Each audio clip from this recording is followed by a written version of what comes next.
So today we're doing an interview with Corporate and Executive Security Operations. I'm Joe Sordi, founder and CEO of Strategic Security Corp. And with us today is Jeff Reagan, Supply Chain and Operations Executive for MSC Direct, and then became Chief Operating Officer at Worth MRO. Afternoon, Jeff. How's everything? It's going well. Thank you, Joe. Great. All right. So I don't want to take up too much of your time. I appreciate you joining us for this testimonial. So I'll just jump into a few questions and just kind of fire away. You know, if you could describe how your tenure with us was longer at MSC, if how MSC utilized our Overwatch command platform across your corporate headquarters and distribution centers. Yeah, we utilized your company for many aspects.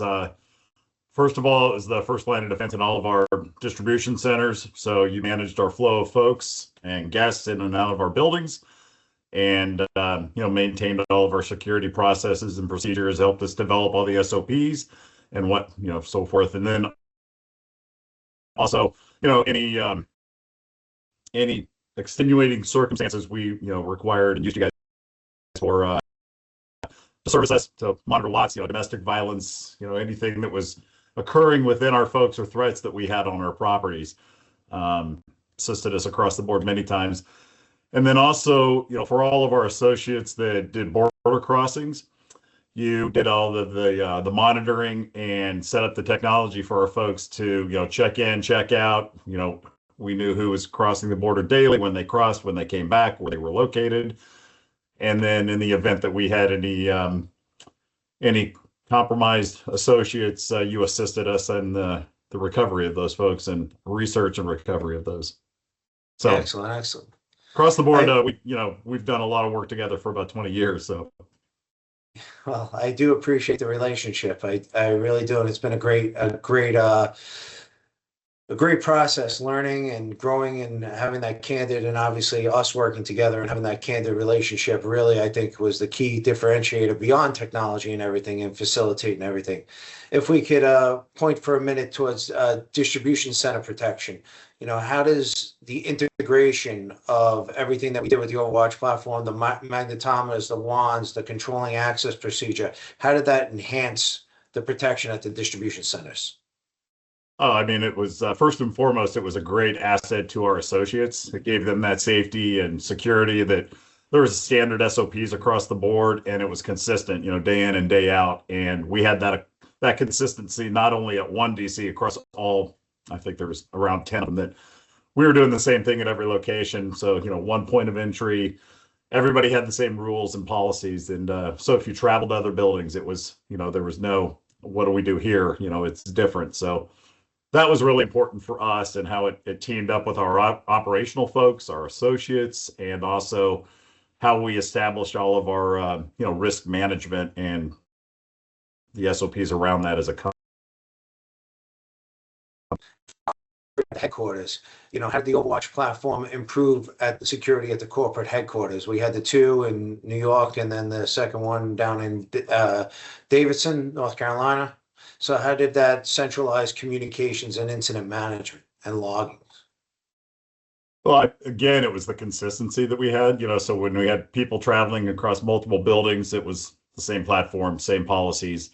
It also gave us, one, I called it one throat to choke. So, we went to you and your team. We had a standing operating procedure on if there was an issue or an event, or, we had policies and steps to follow, and the consistency across all of the buildings, whether it was the corporate offices or the DCs, it was the same, P1 response that we followed. Awesome. With your team. Now, you mentioned briefly, you touched on the risk assessments and the intelligence, and I know you were a big part of that, triggering into that, where we went into the domestic crime briefs and the intelligence, domestic crime briefs for all of the associates that were pushed out through the Overwatch platform, and the intelligence risk assessment you mentioned about tracking the associates going in and out and their international travel. maybe speak to that a little bit about the ad hoc ones that you would reach out to us about for like India and all these other places for destination travel, intelligence briefings, situational awareness, and the tracking of them so that in the event something did happen, we could take that sort of action. Maybe just touch on that for a sec. Yeah, this was pretty critical for us, especially on just the normal day-to-day operations when, we were having associates in, all over Mexico and different Guadalajara, DF, Monterey. So your team would provide us, I believe we were doing biweekly, Yep. and, we would get reports on, what areas are, is there cartel action or gang action, and then border cross towns, you guys would go down and deliver down to almost the street level because you knew the industrial areas our folks were going into. And so it was important for us to, make decisions on, do we allow border crossings today, or do we shut it down to certain areas? Obviously being able to reach out to our customers and let them know the why of, they're not going to be serviced today or they're going to be contacted. The international travel that we had outside of just the day-to-day operations, we had, going in supplier visits and, going over to the Middle East and into Asia and, just all these different hotspots, if you will, to make sure that we had the adequate protection and in place for executives or any of our category managers that were going to visit those types of countries. And so we knew what we were walking into. And sometimes you would even provide us, armed escorts and that kind of stuff. I know I had it several times traveling in Mexico. So there was a lot of extensions of your all services that we used in our just day-to-day adjunct and to be able to function and put our associates in the most positive, Now, least I, risk positions I know possible. it became a lot. I couldn't believe it metamorphosed from just a midnight security guard to everything else that it came into. But that's really a testament to, like I said, the working relationship we had for over 20 years. You mentioned Mexico, and if we can, let's touch on the one that we really don't like to visit too much, that Reynosa, Mexico incident, where we had the one associate prior to putting in the Overwatch platform and the tracking of the associates and now the telecommunications and the intelligence network, the on-the-ground resources, the monitoring, the travel patrol, the safety precautions, talking about that and how the platform, how it, played a critical role in incidents after that. We had that one incident where the individual was abducted prior to putting in the platform. And then since putting in the platform, the Overwatch platform, it really, to your knowledge and to mine, the travel protocols were followed, the situational update was followed, and there was no, I have nothing else as Now, far as what for us, happened. we learned a lot, learned from that, and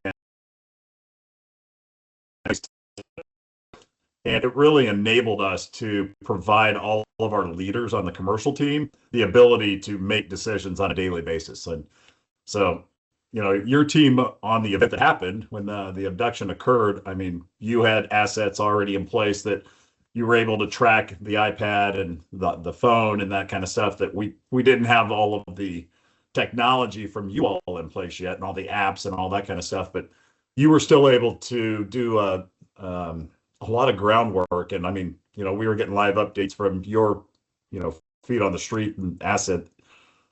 So it was, we learned a lot from that experience. But since, that was lessons learned and everything that your team did and put in place, I don't believe we had another incident. I mean, it was pretty, all the I's were dotted, T's were crossed, and we followed that SOP religiously. Uh, Obviously, you mentioned communication. How critical is integrated communications between security staff, corporate leadership, and the first responders? I mean, it's, mission critical. It's, I mean, just that event itself, I mean, we were all on a call for several hours and, we set up a P1 line and, after that, we learned that it's mission critical for us to communicate to the day-to-day operators and those leaders that are making the decisions on crossing the border and going into areas that might not be, that are unsafe because of an event or local violence or something like that. So we, all the SOPs that we established to communicate with our leaders, the corporate team, risk management, and your team, I think, it just worked seamlessly. From transitioning a little bit, I know that you were there and you're aware that prior to us coming on board, there was the one incident that was at the distribution center down there in Atlanta where somebody came in with a gun and there was an active shooter in the location. Yeah. And then we stepped in and we conducted when we took over the security with our Overwatch platform, we conducted full-scale training exercises and testing. So how important were these full-scale operational exercises, roundtables, discussions with you guys, and routine high-risk periods? Well, it was integral. That active shooter that resulted in a fatality. So, I mean, it was eye-awakening for us to have to, our associates to go through something like that and to see that, what the risk really is. You don't think about that, because the likelihood of anything like that ever happening seems, like it never land. But the reality is that does happen and it can happen to you. So working with your team and going through all the assessments, you helped us lay out, all of the security in the front. We ended up, put a gated system into our parking lot. All the measures that we put in place. We went from having a lot, and that building is in an unsafe area, to be fair. But we went from having at least one or two instances, whether it was robbery or some type of domestic violence on our property outside of the building, once or twice a month to really, after we put all the measures in place, I can't recall anything happening because we had such safety put in place that it didn't open up our associates to any threats or endangerment. So Now, in an industrial supply environment, which is what you guys supplied, there's all sorts of combustibles, chemical materials, and stuff that you actually do sell or use. And how does our technology facilitate defense against acts of terrorism? that's a good question. I'm not sure if we took advantage of that, Joe. Did we?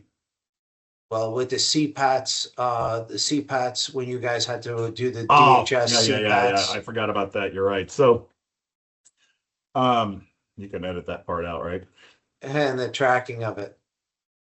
So, we put in place all of the certifications you helped us obtain, so systemically we were tracking all of those materials, whether they were our use or for sale. So that was, I believe, I can't remember the cadence that we were on for doing all those certifications, but you guys were instrumental in that piece of it and helping us go through all those processes. Okay. Now, I know that you can't really say because we've been very fortunate post the bad events happening, the one in Mexico, the active shooter at the facility. So an argument could be made is how do you know our platforms, procedures, and technology if it hasn't been tested in an actual terrorist attack or actually been in a criminal attack, how do you evaluate the effectiveness of it? I think you evaluate history is a good indicator of the future, right? And, historically, we had all of those types of events occurring to some level or, extent across the buildings. And, we drove that once we put all of these things in place, we pretty much drove the event occurrences to zero. I mean, there might have been a minor thing here or there, but I would say that, that's a direct result of all of the SOPs and policies and the presence and of your team being there and in place, and the consistency across the board, drove that. So I don't think it's an accident that that's happened. Okay. I appreciate that. Thank you. And from a quality control perspective, I know everybody's always concerned about quality, and I mean you specifically. It was a high bar to meet with you every day. And from your perspective, how mature are our strategic quality control processes for Overwatch and for our whole platform? No, I thought they were very mature in the sense that quality comes from not us, it comes from you. And the way that you guys conducted your reviews of your people, policies, procedures, adherence to those things, I think was second to none. And it was, we would get reports on, I think we met either bi-week, we were bi-weekly and then went to monthly because we were, we had that assurance that the same consistency and standards were being met. So whether it was, folks that you had out in the field that were working in our locations or assisting our associates or the policies and certifications, everything was, followed top notch, and we never had an issue. And if we did ever have an issue, it was addressed immediately. Awesome. Awesome. Well, that's great. That goes to the question with documentation, procedures, and issue resolution, but I'll leave that there.